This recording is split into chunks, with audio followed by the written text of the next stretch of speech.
ಇದೊಂದು ಪ್ರಶ್ನೆ. ಈ ವಿದುರ ಧರ್ಮರಾಜನಿಗೆಲ್ಲ ಬೋಧನೆ ಮಾಡಿದ ವಿದುರ ನೀತಿಯಲ್ಲಿ. ಮುಂದೆ ಕೆಲವು ತಾತ್ವಿಕ ವಿಷಯಗಳನ್ನು ಬೋಧನೆ ಮಾಡಬೇಕಿತ್ತು. ಆವಾಗ ನಾನು ಇದನ್ನು ಹೇಳೋದಿಲ್ಲ, ನಿನಗೆ ಸನತ್ ಸುಜಾತರನ್ನು ಕರೆಸ್ತೀನಿ, ಅವ್ರು ಹೇಳ್ತಾರೆ ಅಂತ ಹೇಳಿದೆ. ಅಲ್ಲಿರೋ ವಿಷಯಗಳು ನೋಡಿದ್ರೆ, ಸನತ್ ಸುಜಾತಿಯಲ್ಲಿ ಬಂದ ವಿಷಯಗಳು ನೋಡಿದ್ರೆ, ಇದನ್ನು ವಿದುರನೇ ಹೇಳ್ಬೋದಿತ್ತಲ್ಲ, ಇದ್ರಲ್ಲಿ ಏನು ಅಂಥದ್ದು ವಿಷಯ ಇದೆ ಅಂತ ಅನಿಸ್ತದೆ ನಮ್ಮಂಥವ್ರಿಗೆ ಕೆಲವೊಂದು. ಇಲ್ಲಿ ಅಂತವನು ಆ ಥರ ಮಾಡಿದೆ. ಆ ಕಡೆ ಇನ್ನೊಂದು ಅದೇ ವನಪರ್ವದಲ್ಲಿ ಧರ್ಮವ್ಯಾಧ ಅನೇಕ ವಿಷಯಗಳನ್ನ ಬ್ರಾಹ್ಮಣನಿಗೆ ಬೋಧನೆ ಮಾಡ್ತಾನೆ. ಅಲ್ಲಿ ನೋಡಿದ್ರೆ ಆ ಧರ್ಮವ್ಯಾಧ ಕೆಲವರು, ಇದು ನನಗೊಬ್ಬರು ಪ್ರಶ್ನೆ ಕೇಳಿದ್ದ, ಅವನು ಹೇಳಿರೋ ಅನೇಕ ವಿಷಯಗಳಲ್ಲಿ ಷಟ್ಪ್ರಶ್ನೋಪನಿಷತ್ತು ಅಲ್ಲೆಲ್ಲ ಬಂದಿದ್ದ ವಿಷಯ ಇದೆ, ವಿದುರ ಹೇಳಬಾರ್ದು ಅಂತ ಆದ್ರೆ ಹಾಗಾದ್ರೆ ಧರ್ಮವ್ಯಾಧ ಆದ್ರೂ ಹೇಗೆ ಹೇಳಿದೆ ಅದನ್ನ ಅಂತ ಅವರು ಕೇಳಿದ್ರು. ಅದು ಸ್ವಲ್ಪ ನಾನು ಬಹಳ ಆಲೋಚನೆ ಮಾಡಬೇಕಾಯ್ತು. ಈಗ ನಾ ಹೇಳ್ತಿರೋ ಉತ್ತರ ಅಂತಿಮ ಅಂತಲ್ಲ, ಅದಕ್ಕೇನೋ ಬಹಳ ವಿಚಿತ್ರವಾಗಿರ್ತದೆ, ಇನ್ನು ವಿದ್ವಾಂಸನ ಕೇಳಬೇಕು. ಆದರೂ ಒಂದು ಉತ್ತರ ನಾನು ಅವ್ರಿಗೆ ಕೊಟ್ಟೆ, ಅದನ್ನ ನಿಮ್ಮೆದುರಿಗೂ ಹೇಳ್ಕೊತಾ ಇದ್ದೀನಿ. ಈಗ ಅದು ಒಂದು ವ್ಯಕ್ತಿ ಯಾವ ಹಂತದಲ್ಲಿರ್ತಾನೆ ಅನ್ನೋದು ನೋಡಿ ಇದೆಲ್ಲ ಇದೆ.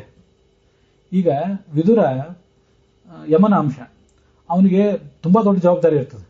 ಜನರಿಗೆ, ಎಲ್ಲಾ ಸಾಧಕರಿಗೆ ಮಾದರಿ ಆಗಬೇಕಾದಂಥ ವರ್ಣಾಶ್ರಮೋಚಿತ ಕರ್ತವ್ಯಗಳನ್ನು ಅವರಿಗೆ ನಿರ್ದೇಶಿಸಬೇಕಾದಂಥ ಒಂದು ಜವಾಬ್ದಾರಿ ಇರ್ತದೆ. ಅದಕ್ಕೆ ಅವನೇನ್ ಮಾಡಿದ, ವಿದುರ ನೀತಿಯನ್ನು ತಾನು ಹೇಳಿದ. ಸನತ್ ಸುಜಾತಿಯವನ್ನ ನಾನು ಹೇಳೋದಿಲ್ಲ, ನಾನು ಸೂತ ಜಾತಿಯಲ್ಲಿರುವವನು, ಜ್ಞಾನಿಗಳಾದಂತಹ ಸನತ್ ಕುಮಾರ್ ಅವರನ್ನೇ ಕರೆಸ್ತೀನಿ ಅಂತ ಹೇಳಿ ಅವ್ರ ಮೂಲಕ ಹೇಳಿಸಿದ. ಈಗ ಅವನಿಗೊಂದು ಜವಾಬ್ದಾರಿ ಇರೋದ್ರಿಂದ, ಮತ್ತೆ ಅವನ ಸಾಧನೆ ಬಹಳ ದೊಡ್ಡದಿರೋದ್ರಿಂದ, ದೊಡ್ಡ ಸಾಧನೆ, ದೊಡ್ಡ ಪದವಿಗೆ ಅವನು ಹೋಗಬೇಕು, ಇನ್ನು ದೊಡ್ಡ ಸುಖವನ್ನು ಅವನು ಪಡಿಬೇಕಾಗಿದೆ ಮುಕ್ತಿಯಲ್ಲಿ. ಅದಕ್ಕಾಗಿ ಅವನು ಆಚರಣೆ ಮಾಡಿದ. ಆ ಧರ್ಮವ್ಯಾಧ ಇದ್ದಾನಲ್ಲ, ಅವನು ಪೂರ್ವದಲ್ಲಿ ಒಬ್ಬ ಬ್ರಾಹ್ಮಣ ಅಂತ ಬಂದಿದೆ ಅಲ್ಲಿ.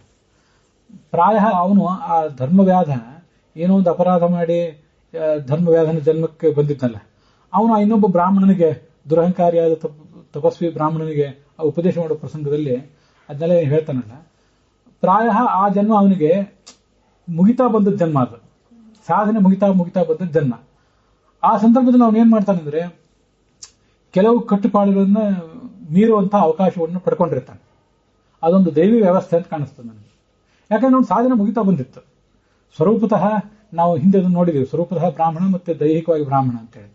ಸ್ವರೂಪತಃ ಬ್ರಾಹ್ಮಣ ಆದ್ರಿಂದ ಅವನಿಗೆ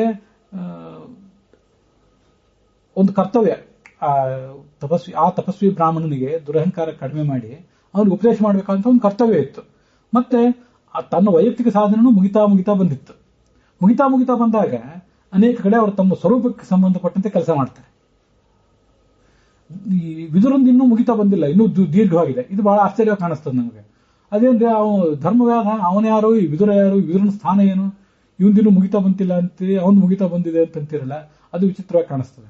ಅದು ಸರಿನೇ. ಯಾಕೆಂದ್ರೆ ಇವನು ದೊಡ್ಡವನು ವಿದುರ, ದೊಡ್ಡವ್ರದ್ದು ಬೇಗ ಮುಗಿಯೋಲ್ಲ, ಸಣ್ಣವ್ರದ್ದು ಬೇಗ ಮುಗಿತದೆ. ಆದ್ರಿಂದ ವಿದುರನ ಸಾಧನೆ ಇನ್ನೂ ತುಂಬಾ ಇದೆ. ಅವನು ಅನೇಕ ಅವತಾರಗಳನ್ನು ತಾಳ್ಬೇಕು. ಈ ಕಡೆ ವಿದುರ ಬಂದ, ಅಲ್ಲಿ ಉದ್ಧವನಾಗಿ ಬಂದ, ಆಮೇಲೆ ಉದ್ಧವನಾಗಿ ಬಂದದ್ದು ಬೃಹಸ್ಪತಿ, ಅದು ಬೇರೆ. ಒಂದ್ ಕಡೆ ಬೃಹಸ್ಪತಿಯಾಗಿ ಮತ್ತೊಂದ್ ಕಡೆ ದ್ರೋಣನಾಗಿ ಬಂದದ್ದು, ಅದು ಬೃಹಸ್ಪತಿ ಕೆಲಸ. ಇದು ವಿದುರ, ಯಮನೇ ವಿದುರನಾಗಿ ಬಂದದ್ದು ಈ ಕಾರ್ಯ. ಅವನ ಸಾಧನೆ ಬಹಳ ದೊಡ್ಡದಿರೋದ್ರಿಂದ ಇನ್ನೂ ಅನೇಕ ಇಂಥ ಅವತಾರಗಳನ್ನು ನೆತ್ತಬೇಕಾದ ಪ್ರಸಂಗ ಇದ್ದಿರಬಹುದು. ಧರ್ಮರಾಜನಂತವರು ಆ ಧರ್ಮರಾಜನಾಗಿ ಹುಟ್ಟಿದ್ದ, ವಿದುರನಾಗಿ ಹುಟ್ಟಿದ್ದ.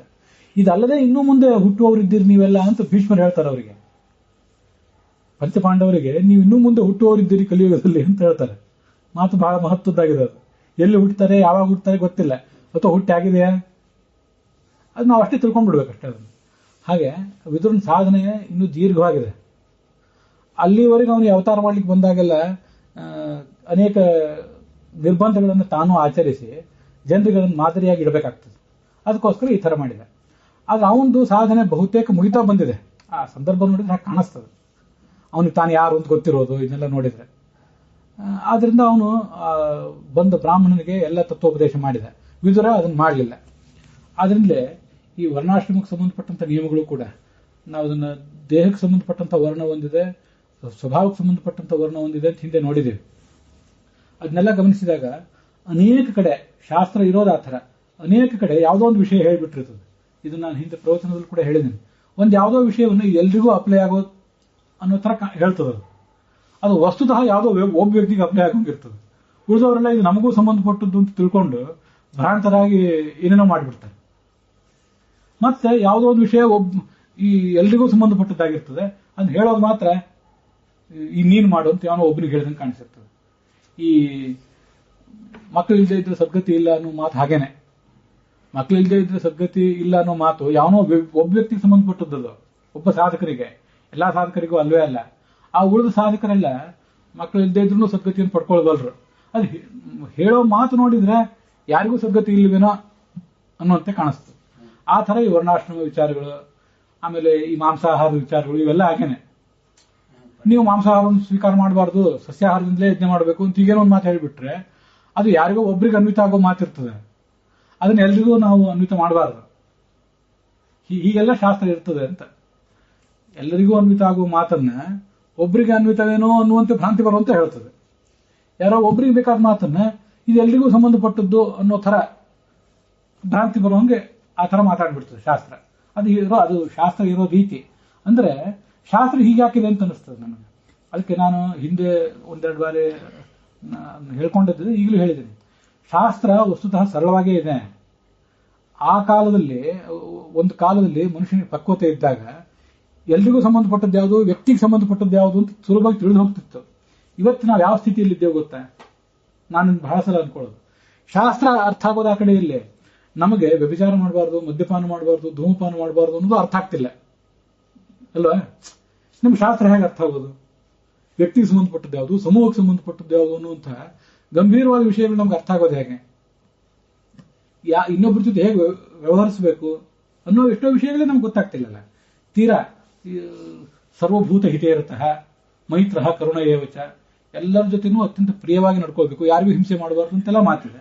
ನಮ್ಗೆ ಅರ್ಥ ಆಗಿಲ್ಲ, ನಮ್ಮ ವರ್ತನೆ ಆಗಿಲ್ಲ. ಅನೇಕ ತರದ ಪಾಪಗಳನ್ನೆಲ್ಲ ನಾವು ಮಾಡ್ತಿದ್ದೇವೆ.